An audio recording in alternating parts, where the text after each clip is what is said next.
आपको क्या लगता है खुरम साहब, हम तो ये विक्ट्री सेलिब्रेट कर रहे हैं, इंडिया ने कुछ सीखा है इस चीज़ से? जो इस 6 मई 2025 से पहले का पाकिस्तान था और जो 10 मई 2025 के बाद का पाकिस्तान है, इसमें ज़मीन और आसमान का फ़र्क है। होना ही चाहिए था कि आप एक इवेंट हुआ, सच या झूठ, ठीक या गलत, सही या ख़राब, जो भी है वो एक गुजर गया वाक़या, ठीक है। उसके बाद फिर आप उसको रीथिंक करते हो, जी री जी जी। इमेजिन करते हो कि ठीक है यार, इस एपिसोड से हम गुजरे हैं, इस स्टेज से हम गुजरे हैं, अब हम उसको रिकवर कैसे कर सकते हैं। उसमें से वो तो वो जो रिकवर करने वाली जितनी भी चीज़ें हैं ना, वो पीटीआई की तरफ से नहीं हुई। वो कुछ महीनों का एक बीच में आया फेज, और जिसको खान साहब हैंडल नहीं कर सके, और वो उनके हाथ से निकल गई, गेम निकल गई, ठीक है, और आज तक हाथ में नहीं आ रही।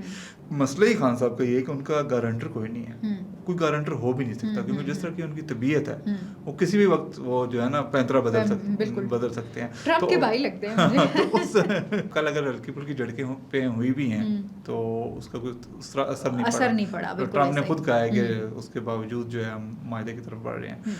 तो मेरा ख्याल है कि शायद हो जाए, अल्लाह करे। अस्सलाम वालेकुम, मैं हूं आपके साथ रिमशा आरिफ और आप देख रहे हैं program we talk. Khurram Shahzad साहब मेरे साथ मौजूद है। नाज़रीन, आज जिन मौज़ूआत पे बात करेंगे, हमने देखा कि पाकिस्तानी कौम और पूरा पाकिस्तान एक विक्ट्री को सेलिब्रेट कर रहा है, यानी मार्का हक को 1 साल कंप्लीट हो चुका है। उस विक्ट्री को जो है वो हम सेलिब्रेट कर रहे हैं। ये वो वक्त था जब पाकिस्तानी कौम ने ये साबित कर दिया कि पंजाबी, सिंधी, बलोची, पठान हम बाद में हैं, सबसे पहले हम पाकिस्तानी हैं। तो ये वो अब वो लम्हा है जिसे पूरा पाकिस्तान इस टाइम पर सेलिब्रेट कर रहा है। आज ज़रा इस पे बात करेंगे कि ये वो कामयाबी जो पाकिस्तान का, जिसने सर फख्र से बुलंद किया, लेकिन इंडिया ने इससे कुछ सीखा या नहीं कुछ सीखा, इस हवाले से बात होगी। और दूसरी तरफ 9 मई 3 साल पहले एक ऐसा सानहा हुआ था जिसके बहुत गहरे असरात हैं, और वो असरात तहरीक इंसाफ पे भी बहुत गहरे पड़े। अब हमने देखना है कि 3 सालों में तहरीक इंसाफ के ऊपर इसका क्या असर डाला इसने, और तहरीक इंसाफ की क़यादत अभी भी बाजिद है कि वो माफ़ी नहीं मांग रही, क्यों नहीं मांग रही। ज़रा इस पर भी बात करेंगे। पूरा 9 मई को जो कुछ हुआ था उसका ज़रा अहाता करेंगे, और साथ ही साथ जो है वो ईरान और अमेरिका के मज़ाकरात जो हैं वो जारी हैं, और कहा यह जा रहा है कि ये मुआहदा जो है बहुत जल्द होने वाला है। अब इस पे बात करेंगे कि ईरान के बाद अब अमेरिका भी हर चीज़ में, सदर ट्रंप को हमने देखा है कि वो बार बार पाकिस्तान की तारीफ़ करते हैं, पाकिस्तान की क़यादत की तारीफ़ करते हैं, फील्ड मार्शल की तारीफ़ करते हैं, वज़ीर आज़म शहबाज शरीफ साहब की तारीफ़ करते हैं। इस पर बात करेंगे कि अब जो है वो आगे क्या होगा, किस तरह से ये मुआहदा होगा, क्योंकि सदर ट्रंप ने चीन जाना है। और ये तो था मज़ाकरात के हवाले से। और पाकिस्तान में जो है वो नवाज शरीफ साहब बहुत इंपॉर्टेंट है। बहुत से लोग ये बात करते हैं, हमें दिखाई देते हैं कि नवाज शरीफ साहब जो है वो बैक स्टेप चले गए हैं, बैक फुट पे चले गए हैं। लेकिन आज जो है वो अब कश्मीर के इलेक्शंस आ रहे हैं, और मुस्लिम लीग नून की पार्लिमानी पार्टी का इजलास भी जारी है, और उसमें ख़बरें कुछ इस तरह से आ रही हैं कि नवाज शरीफ साहब जो हैं वो कश्मीर के इलेक्शंस की क़यादत खुद करेंगे, वो खुद जाके वहाँ देखेंगे, खुद जाके टिकट्स देंगे। अब देखना इसमें यह होगा कि वो जो वहाँ जाएंगे, उनका जाना वहाँ कितना इम्पैक्ट डाल सकता है इन इलेक्शंस पे। इन्हीं मौज़ूआत में आज बात होगी प्रोग्राम में। वेलकम टू तस्वीर खुरम साहब। मार्का हक, हमने देखा हर तरफ सब इस विक्ट्री को सेलिब्रेट कर रहे हैं, और पाकिस्तानी कौम ने भी साबित करके दिखाया। कल हमने DGISPR की प्रेस कॉन्फ्रेंस भी सुनी, उसमें भी उन्होंने बाकायदा हर चीज़ को दिखाया, और वही लग रहा था कि हम दोबारा से जो है वो उस टाइम पे मेमोरीज रिकॉल हो गई थी। आपको क्या लगता है खुरम साहब, हम तो ये विक्ट्री सेलिब्रेट कर रहे हैं, इंडिया ने कुछ सीखा है इस चीज़ से? देखिए, इंडिया ने कुछ नहीं सीखा। कल जो इंडिया ने भी एक प्रेस कॉन्फ्रेंस की, जी बिल्कुल। एक्चुअली पाकिस्तान में अगर 2.5 घंटे तवील प्रेस कॉन्फ्रेंस हुई तो इंडिया में भी 2 घंटे तवील प्रेस कॉन्फ्रेंस हुई जी। और लेकिन जो डिफरेंस था, जो फ़र्क था दोनों प्रेस कॉन्फ्रेंसेज में, वो ये था कि इधर सच की बात हो रही थी और उधर झूठ की बात हो रही थी। वो हमेशा झूठ ही बोलते तो हैं। उन्होंने, लगता नहीं है कि कुछ सीखा, क्योंकि कल उन्होंने एक नया इल्ज़ाम लगा दिया जी। एक तो उनका जी 11 बेसिस हमने तबाह किए, अटैक्स उनके आए थे बेसिस पे, लेकिन तबाह करने वाली कोई कहानी नहीं है। और फिर उनका जी हमने 13 जहाज़ गिराए हैं, जो कि सरासर झूठ है। कोई जहाज़ कहीं नहीं गिरा, कहीं पे कोई मलबे के इतला नहीं है, कहीं पे कोई वो तस्वीर नहीं आई, कहीं से कुछ नहीं है। हालांकि उनकी तो रफाल्स की पिक्चर्स भी आई हैं, सारा कुछ आया है। और फिर उससे सबसे बड़ी बात ये कि जो ये जहाज़ बनाने वाली कंपनीज होती हैं वो फ़ौरन कंफर्म कर देती हैं कि ये हुआ या नहीं हुआ है। जिस तरह के राफाल बनाने वाली जो कंपनी है, उसने कहा था जी कि हमारे जहाज़ जो हैं कम से कम, उन्होंने 1 का फिगर दिया था, लेकिन उनका तो जी 1 से ज़्यादा भी हो सकते हैं। उन्होंने उसको कंसील किया था थोड़ा सा, मतलब सर क्लियर नहीं बताया था, लेकिन ये कि निशानदेही कर दी थी कि उनके तैयारे गिरे हैं। इसी तरह मैं आपको पीछे ले जाता हूँ थोड़ा सा, जब 2019 में अटैक किया था इंडिया ने पाकिस्तान पे, और जवाब में पाकिस्तान ने ऑपरेशन स्विफ्ट रिटॉर्ट किया था, बिल्कुल ऐसा और अभिनंदन साहब आए थे और उनको चाय पिलाई की थी, तो उस वक्त भी उन्होंने, इंडिया ने कहा था जी कि पाकिस्तान का F-16 गिरा है, और पाकिस्तान ने कहा था नहीं गिरा, और उस पर फिर F-16 बनाने वाली जो कंपनी है यूएस की, उन्होंने कह दिया था कि नहीं हमने गिने हैं, पाकिस्तान के पास पूरे तैयार हैं, ठीक है। और फिर कुछ अर्से बाद जब परेड की रिहर्सल में गालमन 2020 में या 21 में, 2020 में जब रिहर्सल के दौरान एक F-16 वाकई गिरा था शिकरपड़िया में, और पाकिस्तान ने अनाउंस किया था गिरा है, उस वक्त F-16 बनाने वाली कंपनी ने कहा था जी अब एक F-16 पाकिस्तान के पास कम हो गया। तो जो कंपनीज होती हैं वो नज़र रखती हैं, तो अगर उन्होंने हमारे 11 तैयारे गिराए हैं तो बता दें, फिर सबूत वगैरह दे दें। तो इस तरह उधर जो है वो झूठ बहुत ज़्यादा चल रहा है, और झूठ की बेस पे उनकी सारी पॉलिटिक्स है, सारी उनकी डिप्लोमेसी है, और सारा जो उनका ये बयानिया है वो सारा झूठ पे है। और वो फ़र्क ही यही है पाकिस्तान और इंडिया में कि वो झूठ पे इस्टेब्लिश करते हैं चीज़ों को, और पाकिस्तान सच पे खड़ा होता है। उनकी प्रॉक्सीज देख लें, बलूचिस्तान का प्रोपेगेंडा देख लें, सारा झूठ है। जो TTP उन्होंने वो सारा झूठ है, और इसी तरह जो पाकिस्तान से जंग का है वो सारा झूठ है। कभी लाहौर में पोर्ट बन जाती है, कभी कराची में कुछ हो जाता है, कभी शहबाज शरीफ साहब अरेस्ट हो जाते हैं। तो वो ये फ़र्क है दोनों में, हम सेलिब्रेट कर रहे हैं और उधर वो झूठ पे ना वो मीनार। वो तो मैं देख रही थी, एक फुटेज आ रही थी, कोई मैं ट्विटर पे देख रही थी, पता नहीं अब वो AI जनरेटेड है या वैसे ही किसी ने बनाई हुई है, वो ना सब बैठे हुए हैं, प्रेस कॉन्फ्रेंस कर रहे हैं, तो सब एक दूसरे को सिंदूर लगा रहे हैं। तो ये जो है ना, ये सिर्फ सिंदूर लगा सकते हैं, और तंदूर जो है ना वो ऑपरेशन सिंदूर से तंदूर, ये डिफरेंस है इन लोगों में। बिल्कुल, वो सिंदूर की चुटकी भरते हैं और हम उस चुटकी में आग लगाते हैं, बिल्कुल ऐसे ही है। बनाते हैं। तो उसमें तो मेरे ख्याल है यही है, हमारे लिए ये है कि हमारे लिए ये जो 8, 9 और 10 मई है, 9 मई का इस रेफरेंस से मैं जिक्र कर रहा हूँ, बल्कि 6 से 10 मई का जो पीरियड है हमारे लिए एक किस्म की एक रीबर्थ है जी। बिल्कुल मतलब, ऐसा ही, आपने बहुत अच्छा वर्ड यूज़ किया। जो इस 6 मई 2025 से पहले का पाकिस्तान था और जो 10 मई 2025 के बाद का पाकिस्तान है, इसमें ज़मीन और आसमान का फ़र्क है। No doubt. ये नहीं कि पहले हमें पोटेंशियल नहीं था, या पहले हमें कोई ताकत नहीं थी, या पहले हम प्रिपेयर्ड नहीं थे। ऑफ कोर्स हम थे, तभी हमने ये डिलीवर किए, तभी हमने प्रूव किया, लेकिन लोगों को अंदाज़ा नहीं था।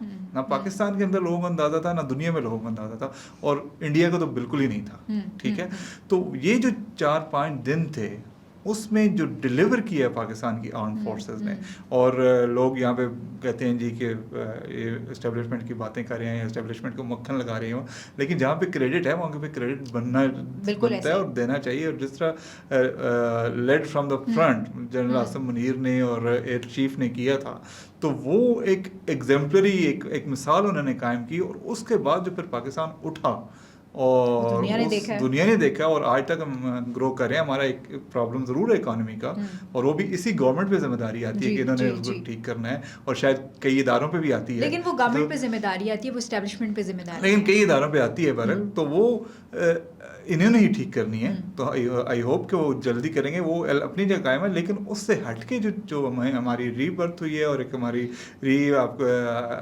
इमेज बिल्डिंग हुई है, या आप कह लें कि मतलब रीपैकेजिंग हुई है, तो वो बहुत मिसाली है, और हम इस पे फख्र है, और हम इस पे बहुत खुश हैं। वो फर्स्ट और हम सेलिब्रेट करते रहेंगे। एग्जैक्टली, फर्स्ट बर्थडे जो है ना वो वैसे ही बड़े धूमधाम से सेलिब्रेट होती है, तो ये वो वाली आप कह रहे हैं ना रीबर्थ है, तो अब फर्स्ट बर्थडे जो है वो इसी तरह से सेलिब्रेट होगी। मैं देख रही थी बहुत से सियासतदानों ने तो बैज भी बनवा लिए हैं, लेकिन वो उन्होंने उसके पीछे कोई और मकसद होगा। अच्छा लेकिन वो ये कल तो उन्होंने कंफर्म कर दिया कि ये फिगर जो है वो 80 वाला जी 80 है जी, तो वो बैज अब जो है ना वो चेंज करवा लेंगे। लेकिन बहरहाल ये एक बहुत अच्छी एग्जाम्पल सेट हुई है, और पूरी दुनिया इसको देख रही है। हमेशा हम इस चीज़ को सेलिब्रेट करते रहेंगे। अच्छा खुर्रम साहब, ये तो हम एक विक्ट्री को सेलिब्रेट कर रहे हैं, लेकिन 3 साल पहले एक सानिया हुआ, 9 मई के हवाले से मैं बात कर रही हूँ, और उसने बहुत गहरे असरात डाले हम सब के लिए। वो एक बहुत बड़ा सानिया था, मैं ये समझती हूँ। तो और आपको क्या लगता है कि तहरीक इंसाफ की क़यादत ने उससे क्या कुछ सीखा भी, क्या बदला? मेरा नहीं ख्याल कि तहरीक इंसाफ की क़यादत ने भी कुछ ज़्यादा सीखा है। अच्छा। क्योंकि अगर वो सीखते तो शायद हालात बदल चुके होते अब तक। अच्छा। ठीक है, उन्होंने बिल्कुल नहीं सीखा, और वो इसमें अपने आप को मज़ीद जो है वो गिरा रहे हैं, और मज़ीद अपने आप को नाकाम कर रहे हैं। 9 मई पे मुख्तलिफ नज़रियात हैं, बहुत सारे लोगों के मुख्तलिफ नज़रियात हैं। जो PTI के हामी हैं उनका एक नज़रिया है, कुछ लोगों का और नज़रिया है, जो दूसरी तरफ है उनके कुछ नज़रियात है। लेकिन 9 मई गुजर गया है जी, 3 साल हो गए हैं हो उसको, गए। ठीक है। होना ही चाहिए था कि आप एक इवेंट हुआ, सच है झूठ, ठीक या गलत, सही या खराब, जो भी है वो एक गुजर गया वाक़या, ठीक है। उसके बाद फिर आप उसको रीथिंक करते हो, जी री जी जी इमेजिन करते हो कि ठीक है यार, इस एपिसोड से हम गुजरे हैं, इस स्टेज से हम गुजरे हैं, अब हम उसको रिकवर कैसे कर सकते हैं। उसमें से वो तो वो जो रिकवर करने वाली जितनी भी चीज़ें हैं ना, वो पीटीआई की तरफ से नहीं हुई। बिल्कुल और ऐसा ही है। वो कई दफ़ा ऐसा होता है कि होते होते चीज़ फिर एन मौके पे जाके ख़राब हो जाती है, ठीक है। तो वो मेरा ख्याल है कि वो नहीं सीख सके अनफॉर्चुनेटली। और जैसा कि हम पहले भी बात करते रहे हैं, अनफॉर्चुनेटली अब शायद वक्त भी गुजर गया है। तो लेकिन अब जो आप बात कर रही हैं, अब शायद माफ़ी मांग लें तो उससे कुछ कुछ बात बन जाए। लेकिन ये है कि अब शायद पुलों के ऊपर से पानी गुजर चुका है। पानी तो गुजर चुका है, लेकिन बज़िद है, क़यादत अभी भी बज़िद है। इमरान खान साहब जिन पे इल्ज़ाम है कि उन्होंने ट्रिगर किया लोगों को, उनको तो नोमी के उस पे सज़ा नहीं हुई, लेकिन सज़ाएं तो बाकी लोगों को हुई। हमने देखा डॉक्टर यास्मीन राशिद हैं, बाकी लोग जो हैं वो कोट लखपत जेल में क़ैद हैं उसमें। तो आपको क्या लगता है खुर्रम साहब की ये बज़िद क़यादत क्यों है? क्या इनको माफ़ी मांग लेनी चाहिए, या बज़िद इस वजह से है कि खान साहब अंदर ही रहें, और इसी केस में खान साहब ज़्यादातर तो उनका यही है ना, अंदर अच्छा, है। इसमें 2 टेक्निकल पहलू हैं। जी। एक तो ये कि अगर वो माफ़ी मांग लें, उसका मतलब ये है कि वो एडमिट कर रहे हैं, जी। ठीक है। और अगर 9 मई के केसेस हैं उनके खिलाफ, तो अगर वो एक एडमिट कर रहे हैं तो उन्हें उसकी सज़ा भुगतनी पड़ेगी, जी। ठीक है। अब ये अनटिल एंड अनलेस कोई डील नहीं होती बिहाइंड द सीन, जी जी जी तो या तो श्योरिटी दी जाए कि ठीक है भाई आप माफ़ी मांगे और केस साथ ही खत्म, ठीक है। तो ये तो एक टेक्निकल पहलू, आई डोंट नो, मुझे अंदाज़ा नहीं है, मेरी कुछ करीबी लोगों से इस हवाले से बात नहीं हुई, लेकिन ये एक टेक्निकल पहलू हो सकता है कि भाई वो कहेंगे हम माफ़ी भी मांग लें और माफ़ी मिले भी नहीं, तो वो एक तो है। दूसरा ये है कि उन्होंने अपने वर्कर्स को फेस करना है, खासकर इमरान खान साहब, पहले भी हमने बात किया। तो वो उनको ये है कि अगर मैं माफ़ी मांग लूँगा तो ये ना मेरे वर्कर ही मुझसे बदजन हो जाए, जो कि मेरा ख्याल है कि वो अब फ़र्क नहीं पड़ता। अब जिन्होंने बदजन होना है वो ऑलरेडी और आपने देखा है कि जिस तरह से तो अवाम ने साथ दिया है पाक फौज का, जी, तो उनको क्या लगता है तो फिर? अच्छा, ये भी थोड़ा सा ना इमरान खान साहब ने इसमें फास्ट बॉलर वाली हरकत की है कि बहुत ज़्यादा उसको बढ़ा चढ़ा के पेश किया है।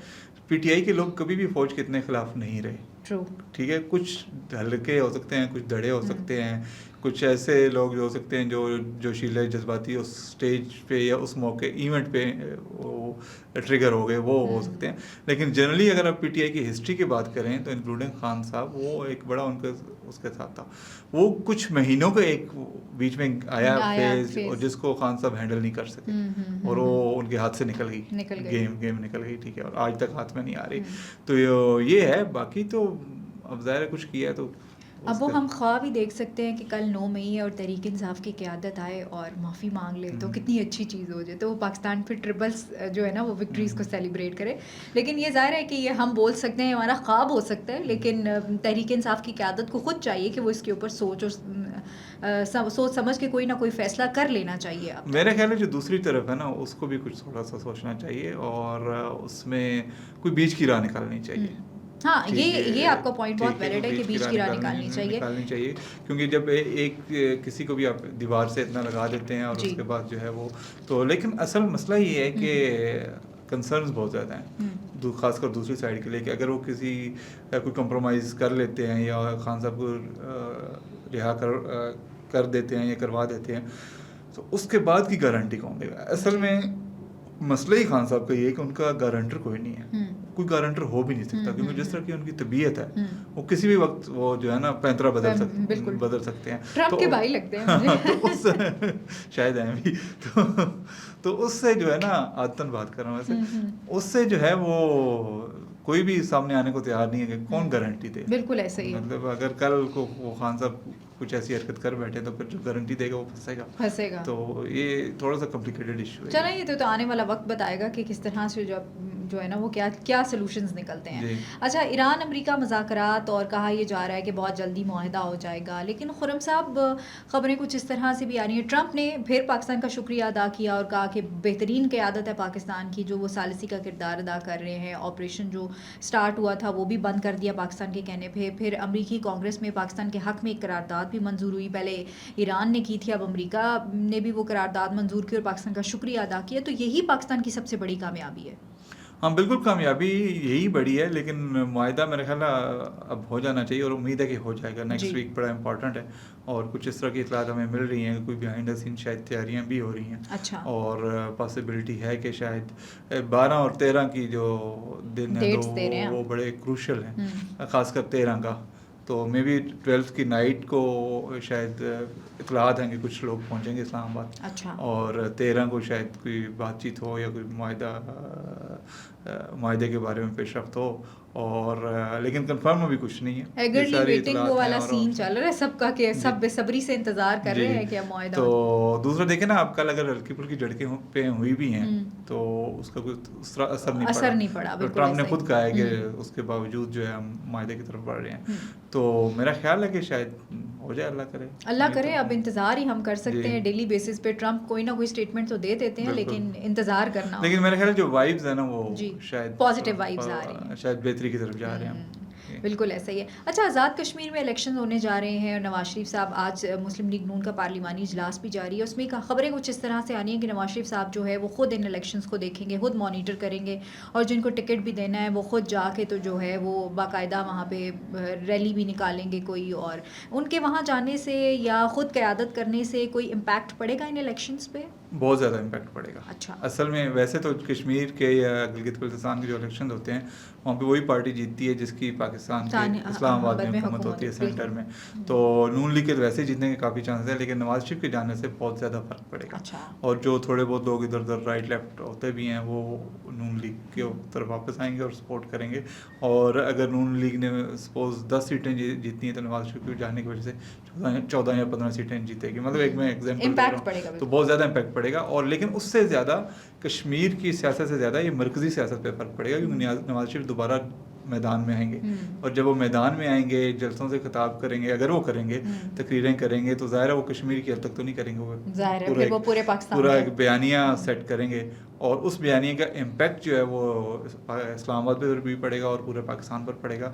और मेरा ख्याल है कि उनके पास चांस होगा कि वो न सिर्फ PMLN को रिवाइव करें, और बल्कि उनकी अपनी पॉलिटिक्स भी है जो ज़्यादा, अगर वो चाहें तो रिवाइव हो जाएगी और वो एक दफ़ा फिर से बिल्कुल टॉप पे आ जाएंगे मेन स्ट्रीम। ज़ाहिर है उनके पास जो हुकूमत ने भी सफारती और अस्करी कामयाबियाँ दोनों हासिल की हैं, तो ये भी बड़ा एक प्लस पॉइंट है उनके पास इस चीज़ में। बिल्कुल। लेकिन उम्मीद यही है और ज़्यादा चांसेस भी इसी कहेंगे नवाज शरीफ खुद लीड करेंगे फ्रंट से और जाएंगे, जलसों से खिताब करेंगे। लेकिन हो सकता है कि आखिरी लम्हे में फिर वो कहें कि नहीं मैं नहीं जा रहा, चेंजेस भी आ सकती हैं। पहले वो इस तरह का कर चुके हैं, लेकिन अभी तक 99.9% यही है कि नवाज शरीफ लीड करेंगे और उन्हें करना भी चाहिए। बिल्कुल ऐसा ही है, उनकी पार्टी है और उनका वो है, और उससे वाकई बहुत ज़्यादा फर्क पड़ेगा। उनकी पार्टी दोबारा से रिवाइव हो जाएगी, उठ जाएगी, तो ये अच्छा उनके लिए। चलें देखते हैं कि किस साइड पे जो है ना वो अब चीज़ें जाती हैं। बहुत शुक्रिया खुरम साहब वक्त देने के लिए। Thank you very much. नाज़रीन, मुझे और खुरम साहब को इजाज़त दीजिए। अल्लाह ने के बाद पाकिस्तान जिंदाबाद।